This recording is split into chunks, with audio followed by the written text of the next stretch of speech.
I'm Chris Gasper, and this is Globe 10.0. I'm joined today by Mr. Touching All the Bases himself, Chad Finn.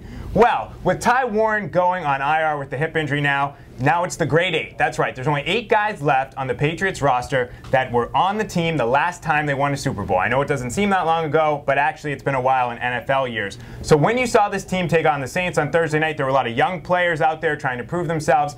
We've heard about a bridge year for the Red Sox. Is this a bridge year for the Patriots? Chad, do you think the Patriots can count on some of these young guys to get back to kind of the upper echelon of the NFL where they're used to being? I don't know if they get to that top level where they're a legitimate Super Bowl contender, but I actually think the bridge year was last year, and they kind of slipped it by us a little bit with all the guys departing at once. Harrison, Bruschi, Vrabel, Seymour.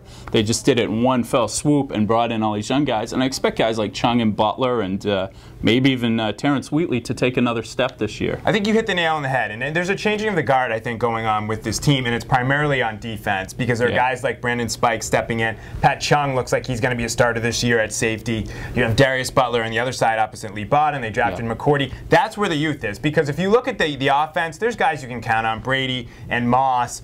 Maroney is what he is. You have Fred Taylor. There's guys. There's some youth on the offense, but it's primarily the defense where you're looking, who are the playmakers going to be? And those are the guys that they need to step up. And I've said from the beginning, this team's, how far they go and what they are is going to be defined by what happens with these young guys on defense. Yeah, and it's not just young guys. It's not just, I don't want to put down Gary Guyton, but just a young player who's maybe his ceiling isn't as high as some other guys. Sure. These guys are, it's a very promising group of young players they have. If you saw McCourty the other night, you had to feel pretty good about. He played well. He did play well. Physical. Spikes is a very intriguing player. You hear the rave reviews about him and his instincts and that sort of thing. And we saw good things out of Butler last year. Chung didn't really do much, but he's taken apparently a huge step forward in this camp. And it's the upside young guys. It's not just youth for the sake of having youth. You're right. That's a very good point. I will say this, though. I think if you're that young on that side of the ball, you're asking for an awful lot of things to go right to have a top-notch defense. And I think one thing they need is they have to make more plays. Yeah. Statistically, last year, the Saints were not a great defense, but they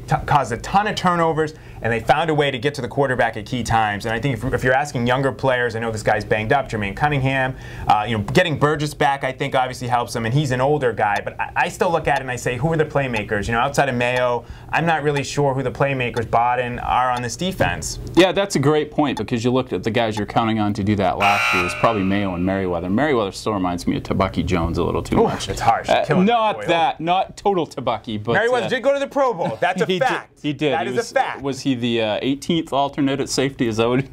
That's a fact. He was a Pro Bowl. He makes a great play, then he runs over his own defensive back. That's the way I look at him. It's funny. Brandon Merriweather, who we were just talking about, is actually considered like a veteran on this guy because he entered the league in 2007, so he's a veteran guy on this defense. That tells you just how much there's a change in the guard on defense down in Foxborough.